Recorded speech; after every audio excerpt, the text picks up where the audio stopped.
Excuse me. I believe this is my table. I don't think so. This table is taken. Dr. Langston Vance stood perfectly still, his navy suit sharp, his voice like calm velvet. Caroline Montgomery's head snapped up, her face twisted with pure disgust as her fingers clutched her diamond choker. Oh, you believe? She let out a harsh, cutting laugh that echoed across the 61st floor rooftop. Honey, people like you don't get to sit at tables like this. You'll have to sit in the back alley with your garbage bags. Go find the freight elevator. Her husband Julian slammed his scotch glass down, eyes hardening into ice. Are you deaf or just stupid?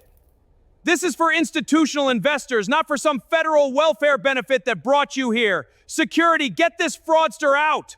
Phones came out, cameras flashed, and the wealthy elite groaned and laughed. No one helped. What none of them knew what the Montgomerys would realize in exactly 60 minutes was that this invisible black man didn't just own the table. He owned their entire 40-year-old empire, and with a single $5 pen in his pocket, he was about to sign their eviction notice from high society. Welcome to Legacy Stories, the home of dignity, resilience, and the quiet power of those who refuse to be made invisible. Every day, millions of people walk into spaces they built with their own sweat, only to be told they don't belong. We don't just tell stories about revenge, we tell stories about systemic justice. We give a voice to the silent kings and queens of our community who fight back not with shouting, but with absolute excellence. If you believe that a person's worth is measured by their character, not the assumptions made by those who look down on them, you are in the right place. Take a moment to hit that subscribe button, turn on the notification bell, and join a family that stands for real honor. Now, let us go back to that 61st floor in Manhattan, 2 hours before the doors of the gala opened, where a man named Dr. Langston Vance decided to put a broken system to its ultimate test. The late afternoon sun over Manhattan did not sink so much as it dissolved into a thick, smog-filtered amber, casting long, skeletal shadows across the floor-to-ceiling windows of the Vanguard Alpha building on Park Avenue. Dr. Langston Vance stood perfectly still, his hands clasped loosely behind his back, watching the yellow cabs crawl like ants down below. He was a tall man, 52 years of age, with skin the color of dark walnut and silver hair cropped close to a skull that carried the quiet posture of an academic who had survived the brutal gauntlets of Wall Street. He wore an unblemished, custom-tailored, three-piece navy suit.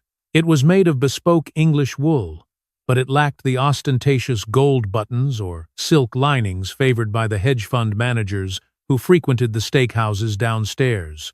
It was an armor of absolute utility. On his desk lay a single item of personal history, an old, scratched Parker fountain pen, its black barrel faded to a dull gray, a relic that belonged to his father, Marcus Vance, who spent 34 years breaking his back as a trackman for the New York Central Railroad. A soft chime cut through the silence. His chief of staff, Marcus, named coincidentally like his father, but a sharp, 30-something Stanford graduate with sharp spectacles, stepped into the room holding a black garment bag. "The car is downstairs, Dr. Vance. The event organizers at the Apex Club have called twice to confirm your arrival time.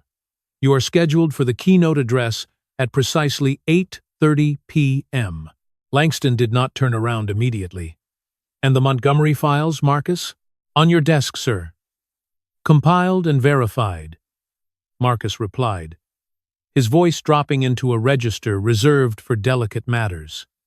"It is exactly as you suspected. Montgomery Logistics isn't just facing a liquidity crisis, they are drowning in federal compliance lawsuits. 3 class actions in Alabama.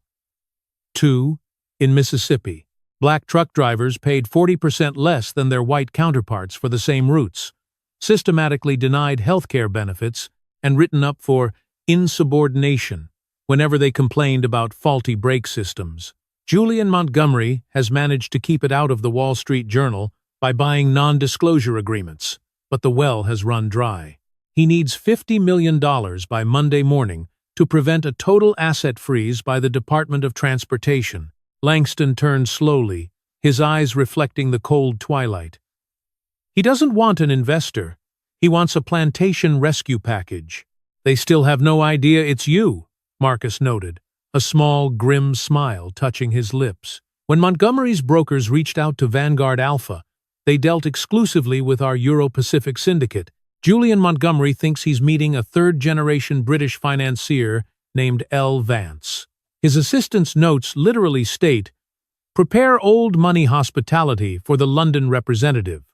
They haven't done their homework. They don't know. Vanguard Alpha is entirely your sovereign creation. Let them remain uneducated, Langston murmured, picking up his father's Parker pen and sliding it carefully into his vest pocket. A man who only looks at the color of money is blind to the hand that signs the check. I will drive myself tonight, Marcus. Sir, the Apex Club valet during a Friday night gala can be less than accommodating if you aren't in a chauffeured Maybach. Good, Langston said softly, adjusting his cuffs. Let us see how much charity is actually in that room tonight. The drive to Midtown took 20 minutes in Langston's personal vehicle, a 10-year-old, meticulously maintained black Volvo sedan. He chose it because it was invisible. In New York, a black Volvo belonged to school teachers, retired doctors, or off-duty transit workers. It did not belong to men who held the debt notes of Fortune 500 companies. The Apex Club occupied the top 3 floors of a crystalline skyscraper, towering 60 stories above Fifth Avenue. Tonight, it was the host of the Innovation for Tomorrow Gala, an annual ritual where the city's self-proclaimed progressive elite gathered to drink $500 champagne in the name of funding STEM education for underprivileged children from the outer boroughs. Langston pulled into the sweeping, marble-paved valet driveway. The air was thick with the scent of expensive cologne, roasted garlic from the catering vans, and the high-octane exhaust of idling sports cars. A young white valet attendant, wearing a red vest with gold embroidery, was busy laughing with a couple stepping out of a silver Porsche. When Langston stopped his Volvo behind them, the valet's laughter died instantly. The attendant walked over, his boots clicking on the marble pavement. He didn't open Langston's door. Instead, he rapped his knuckles sharply against the driver's side window. Langston rolled it down with a smooth, mechanical hum. Hey, buddy! Commercial deliveries are around the corner on 52nd Street, the valet said, his eyes scanning the interior of the Volvo, landing on Langston's dark face with a casual, practiced dismissiveness. You can't idle here. We got VIP guests arriving. I am a guest, Langston said, his voice low, steady, and perfectly modulated. The valet blinked, a flicker of irritation crossing his features. He tapped his digital tablet with a stylus. Name? James Langston Vance. The valet looked down at his screen, scrolled quickly past the V section, then looked up again. His expression hardened into a shield of corporate skepticism. Look, man, I don't see any James Vance on the general admission list. Are you with the jazz band? The musicians are supposed to use the freight elevator. Check the keynote sponsor section, Langston said, his eyes fixed on the valet with a stillness that made the younger man shift his weight uncomfortably.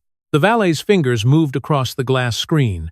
Suddenly, he froze, his mouth opened slightly, his eyes darting between the digital entry under Time's Vanguard Alpha Foundation. Keynote sponsor, Dr. J. Langston Vance Times, and the middle-aged black man sitting behind the wheel of a decade-old Volvo. Oh geez, the valet stammered, his face turning an uncomfortably bright shade of crimson. I thought, because of the car, sir. I mean, we have a lot of security protocols tonight. My keys, Langston said, stepping out of the vehicle and placing the fob into the young man's trembling palm. He handed him a $20 bill with a touch of deliberate grace. Keep it close. The brakes are sensitive. Inside the grand marble lobby, the pattern repeated itself like a well-rehearsed symphony of institutional bias. At the coat check, a woman in a pearl necklace politely informed him that the kitchen staff locker room was located in the basement. When he produced his gold-embossed invitation, Her face cracked into a mask of horrific politeness. At the elevator bank, a private security guard stepped in front of him, arm extended, asking for his service badge, only to retreat with whispered apologies when Langston pointed to the VIP ribbon printed across his credential. With every floor the elevator ascended, Langston felt the familiar, cold pressure of the American paradox. He was one of the wealthiest men in the city, yet to the machine that oiled this skyscraper, he was nothing more than an unauthorized body occupying a space designated for whiteness. He did not get angry. Anger was chaotic.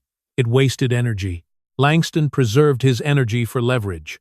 When the elevator doors parted on the 61st floor, the sheer scale of the gala hit him. The rooftop terrace was enclosed in a massive geodesic dome of reinforced glass, offering a panoramic 300-degree view of the glittering Manhattan skyline. Thousands of fairy lights were woven into artificial white columns.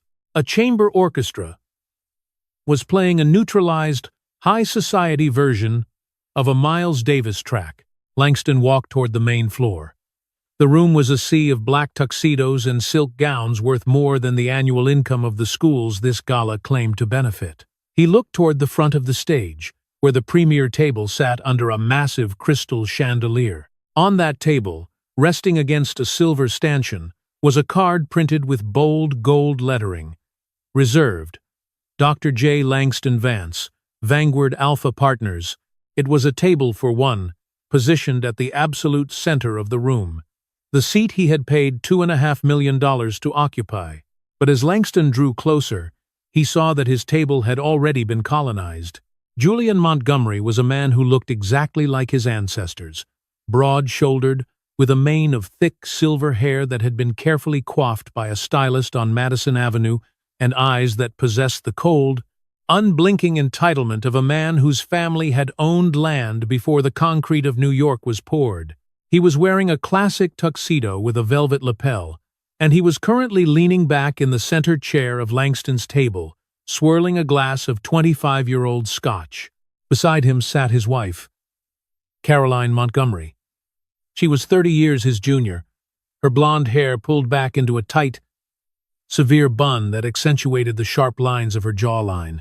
She wore a diamond choker that caught the light of the chandelier like a cluster of ice shards. She was busy typing furiously on her phone, her lip curled in an expression of perpetual boredom. Their heavy cashmere overcoats were tossed carelessly over the remaining empty chairs at the table, effectively blocking anyone else from approaching. Langston stopped exactly 2 feet from the table.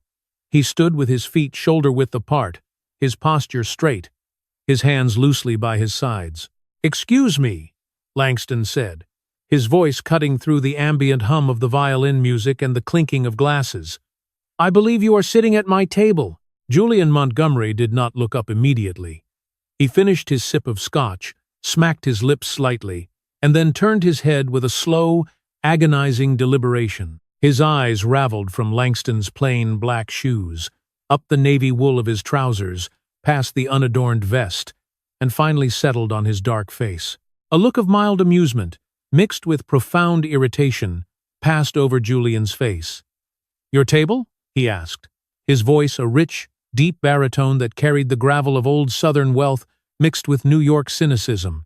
"Son, I think you've had a few too many glasses of the house wine. Or maybe you're looking for the security desk. This table is for the principal investors." Caroline Montgomery's head snapped up from her phone. Her eyes flicked over Langston with the speed of a razor blade slicing through paper. "Julian, why are you even talking to him? Call the usher. This is getting ridiculous. They let anyone in these days just to fill the diversity quotas for the local news." "I am Dr. Langston Vance," Langston said, his voice remaining flat, devoid of any emotional inflection. "The Vanguard Alpha placard you threw to the side belongs to my firm. The seats you are occupying were reserved for my guests." Julian Montgomery let out a short, barking laugh that caused several people at the adjacent tables to turn their heads. "Langston Vance? Honey? Do you hear this?" He looked up at Langston, his eyes hardening into flint. "Let me tell you something about Dr. Vance. We have a meeting with his syndicate on Monday morning." Dr. Vance is an institutional investor from London. He represents a European multi-billion-dollar credit fund. He is a man of culture, heritage, and serious capital. You look like you're the night manager of a branch bank in Queens who managed to rent a decent suit for the evening. We know who our investor is, Caroline chimed in, her voice dripping with venomous certainty. He's an English gentleman. He doesn't drive a Volvo, and he certainly doesn't show up alone to a black-tie gala looking for a free meal. Now, pick up your feet and move along before my husband has you removed from the building. Langston did not move an inch. He reached slowly into his interior jacket pocket to retrieve his credential. "Don't you dare reach into your jacket!" Julian Montgomery suddenly roared, slamming his scotch glass down onto the white linen table. The glass shattered at the base, amber liquid splashing across the pristine fabric. "Security! Over here right now!" The sudden outburst silenced the immediate radius of the room. The wealthy patrons at tables 12 and 14 stopped their conversations, their forks hovering mid-air. Phones began to appear from silk purses and tuxedo pockets. A young woman in a sequined gown 2 tables away immediately opened her TikTok app, her camera lens zooming in on Langston's silent, dark figure. A private security guard, a large, burly white man with an earpiece twisted into his collar, rushed over, his face pale with adrenaline. "Mr. Montgomery, is there a problem? This man is harassing my wife," Julian Montgomery said, his chest puffed out as he stood up, towering over the table, pointing a thick, diamond-ringed finger at Langston's chest.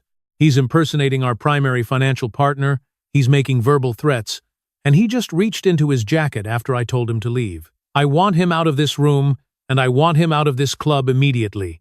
He is a security risk." The guard turned to Langston, his hand instinctively dropping toward the utility belt beneath his blazer. "Sir, I need you to step back from the table. Do you have identification for this event?" "My identification is in my hand," Langston said, holding out the gold-rimmed Vanguard Alpha VIP pass. The guard took it, his eyes scanning the lettering. He looked at the digital tablet attached to his belt. It says, Dr. J. Langston Vance. "But, oh, please!" Caroline Montgomery scoffed, standing up and snatching the Vanguard Alpha placard from the floor where it had fallen earlier. She tossed it across the room like a piece of plastic garbage. It skidded across the parquet floor, stopping near the feet of a prominent city councilman. Anyone can print a plastic badge. This man is a fraud. We are the Montgomerys. Montgomery Logistics. We have held a corporate membership at the Apex Club since before this boy was born. Are you seriously going to negotiate with a trespasser while we are sitting here?"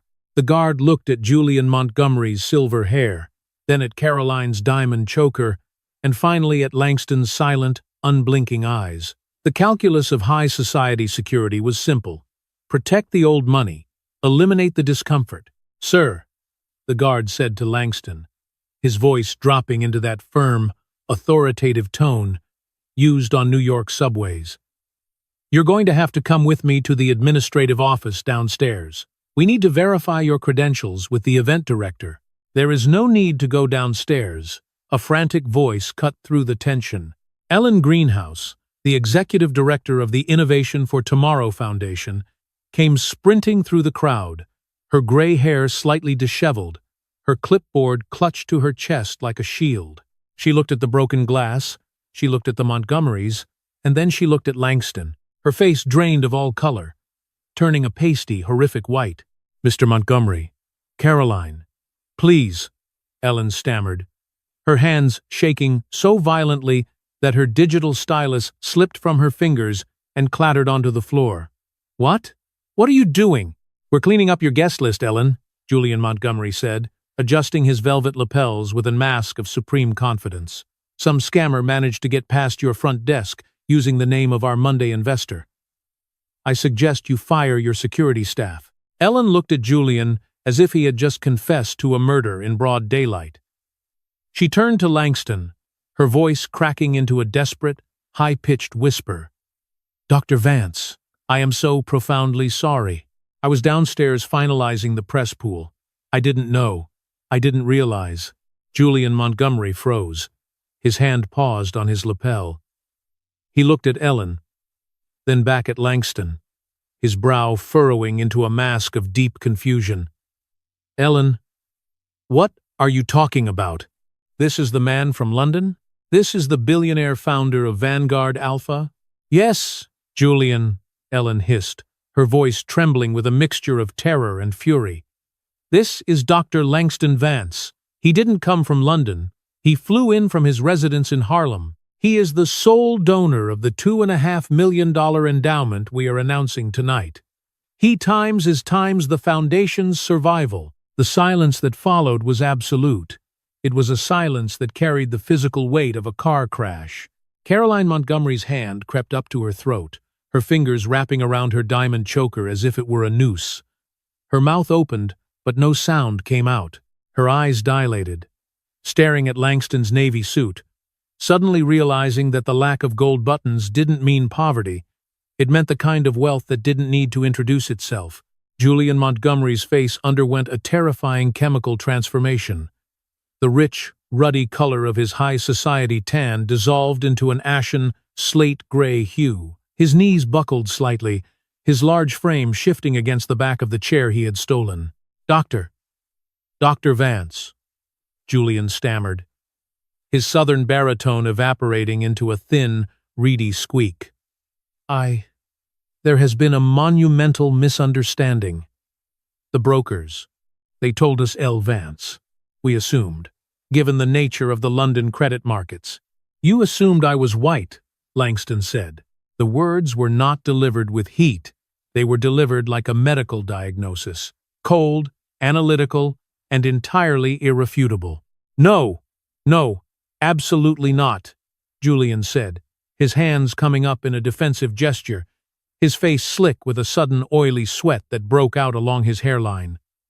It was the car, and you were alone, and we've been under so much stress with the company. Monday's meeting is crucial for us.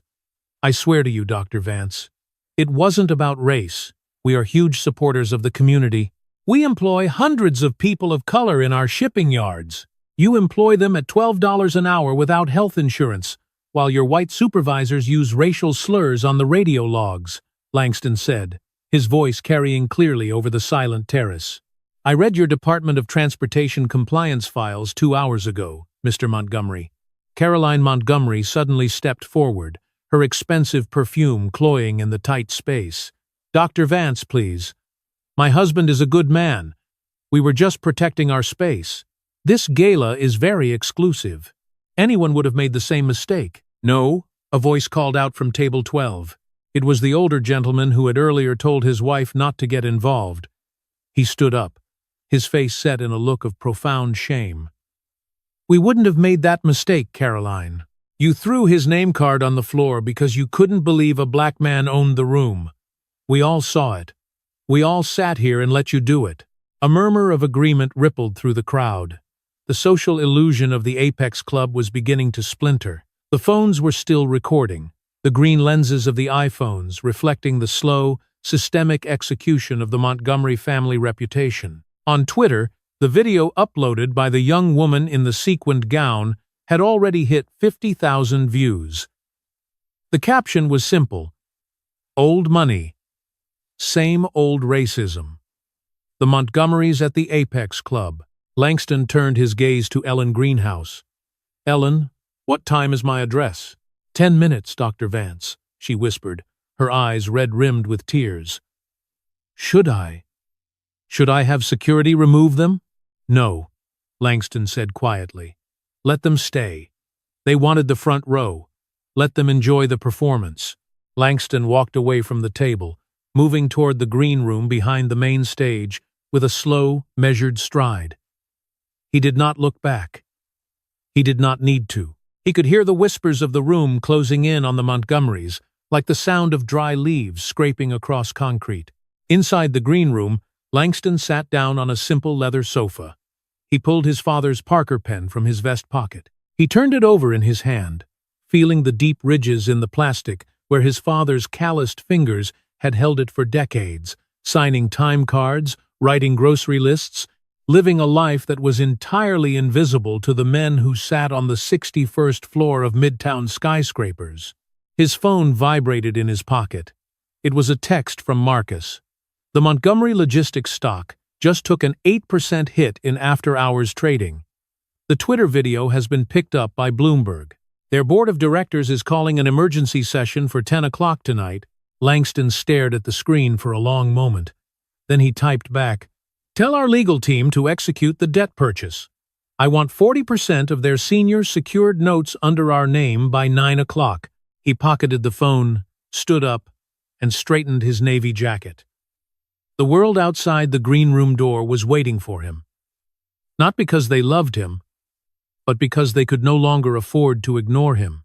At exactly 8:30 p.m., the lights inside the Apex Club dome dimmed to a deep, dramatic indigo. A lone spotlight illuminated the center of the wooden stage. Ellen Greenhouse stepped up to the microphone, her voice echoing through the massive glass enclosure. She tried to smile, but her lips were tight with institutional panic.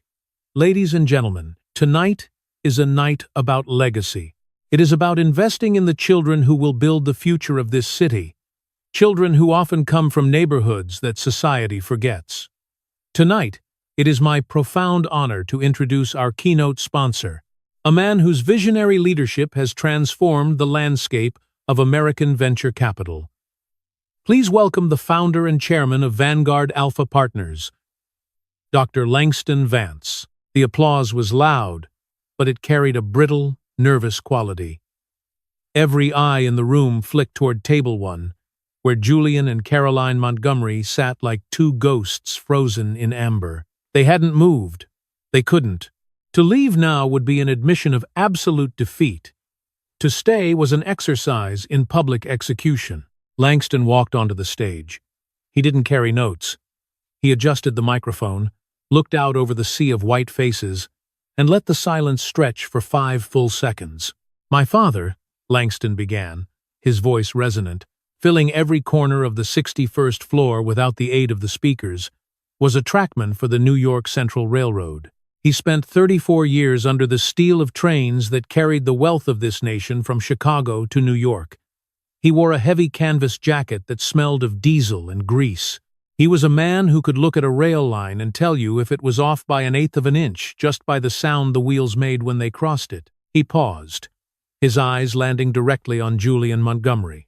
"But if my father walked into this room tonight, wearing that canvas jacket and carrying his tin lunchbox, he wouldn't be seen as a master artisan of American infrastructure. He would be seen as an intruder. He would be told that people like him belong in the back alley with the garbage bags." A sharp, collective intake of breath rippled through the audience. Caroline Montgomery lowered her head, her manicured nails digging into the palms of her hands. "The tragedy of American society," Langston continued, his voice dropping into a cadence that was calm but carried the weight of an iron gavel, "is not that racism exists. The tragedy is that racism is considered an administrative error. When a man of color is denied a seat at a table, we are told it is a misunderstanding. We are told it is a failure of protocol. We are told that standards must be protected." He reached into his vest pocket and produced the old Parker fountain pen, holding it up into the glare of the spotlight. "This pen belonged to my father. It is worth less than $5 on the open market. But with this pen, I have signed the purchase orders for 40% of the senior debt of Montgomery Logistics." Julian Montgomery stiffened, as if an electric current had passed through his spine. He reached into his tuxedo jacket, his hand shaking violently as he pulled out his phone. The screen was lit up with 54 missed calls from his chief financial officer. "2 hours ago," Langston said, his eyes never leaving Julian's face, "Vanguard Alpha became the primary creditor for your logistics empire. Mr. Montgomery, on Monday morning at 9 o'clock, we will not be having a meeting to discuss your $50 million investment package. We will be having a meeting to discuss your immediate removal from the board of directors for systemic federal civil rights violations." The room was so quiet that the sound of the wind, scraping against the glass dome 70 feet above, felt like a roar. "Change," Langston said, turning back to the general audience. Does not happen because we write tax-deductible checks to charity functions while maintaining the social boundaries of 1952. Change happens when the people who build the tables decide who gets to sit at them. The Vanguard Alpha Foundation is withdrawing its $2.5 million donation from the Apex Club tonight. We will be transferring those funds directly to the Harlem Legal Aid Society and the Southside Chicago STEM Collective, organizations that do not require a plastic badge to recognize a human being's dignity. Langston slid the Parker pen back into his pocket. He looked out at the glittering skyline one last time. "Good night," he said softly. He walked off the stage. This time, there was no applause. There was only the sound of 100 people realization that the quiet king of Park Avenue had just dismantled an empire with a $5 pen. The administrative office on the 61st floor was small, smelling of old paper and expensive carpet cleaner. Julian Montgomery stood by the desk, his velvet-collared tuxedo jacket tossed onto a chair, his silver hair damp with sweat. His wife Caroline sat on a leather stool near the corner, her face red from crying, her phone buzzing incessantly against her thigh. Langston stood by the window, his back to them, watching the headlights of the city blur into a continuous stream of gold and red. "Langston, please," Julian said, his voice broken, the southern arrogance completely stripped away, leaving only the raw, desperate terror of an old man facing ruin. "You can't do this. If Vanguard calls the notes on Monday, the banks will freeze our rolling stock. 3,000 drivers will be out of work by Tuesday afternoon. Your white drivers will be taken care of by the transitional receivership," Langston said, without turning around. "Your black drivers will finally receive the back pay they were denied under your management structure." "It was a mistake!" Julian cried out, slamming his fist against the desk. "A stupid, arrogant mistake. I didn't see you. I saw what I wanted to see." "That is the definition of our history, Mr. Montgomery," Langston said, turning slowly to face him. "You see what you want to see. You see a laborer, a servant, a threat, a fraud. You never see the man. You never see the humanity because your wealth has insulated you from the consequences of your blindness." Today, the insurance policy expired. Caroline looked up, her eyes wide with a mixture of fear and lingering malice. "You think you're better than us? You think because you have $1 billion, you can just come into our club and destroy 40 years of family history over a seat at a table?" Langston looked at her with a pity that was more devastating than any insult. "I don't think I'm better than you, Mrs. Montgomery. I know I am more secure than you. Your history was built on the backs of men like my father, men who were taught to be silent so you could inherit the earth. The difference between us is that my father taught me how to survive in the dark. Your husband never learned how to handle the light." He walked toward the door, stopping just before his hand touched the brass handle. He looked back at Julian, whose shoulders had collapsed into the posture of a defeated man. "On Monday morning, Mr. Montgomery, do not bring your lawyers. Bring your resignation letter. It will save us both a considerable amount of ink." The elevator ride down to the lobby was swift and silent. When the doors opened into the marble lobby, the atmosphere had changed. The coat check attendant didn't look past Langston. She looked directly at his eyes, her posture straight, her head bowed in a sign of genuine, terrified respect. Outside, the Volvo was idling near the front of the driveway. The young valet attendant stood by the driver's door, holding the keys out like a sacred relic. "Thank you, sir," the valet whispered, his voice trembling slightly. "Have a safe drive home, Dr. Vance." Langston took the keys, stepped inside the vehicle, and pulled out into the crowded stream of Fifth Avenue. He rolled down the window, letting the cool night air of New York wash over his face, clearing away the scent of expensive perfume and broken scotch. He reached into his pocket and placed his father's Parker pen onto the passenger seat beside him. It rested there, small, dark, and indestructible, under the neon lights of the city that had tried for 3 generations to make it invisible. What if Dr. Langston Vance hadn't been a billionaire? What if he had been exactly who Julian and Caroline Montgomery assumed he was, a regular man from Harlem? With an old car and a rented suit, would his dignity still have mattered to you? Would you still be cheering for his justice? Think about it carefully, because that is the man you will pass on your way out of your office tomorrow. He is the man clearing your table, the man driving your bus, the man standing in line behind you at the grocery store.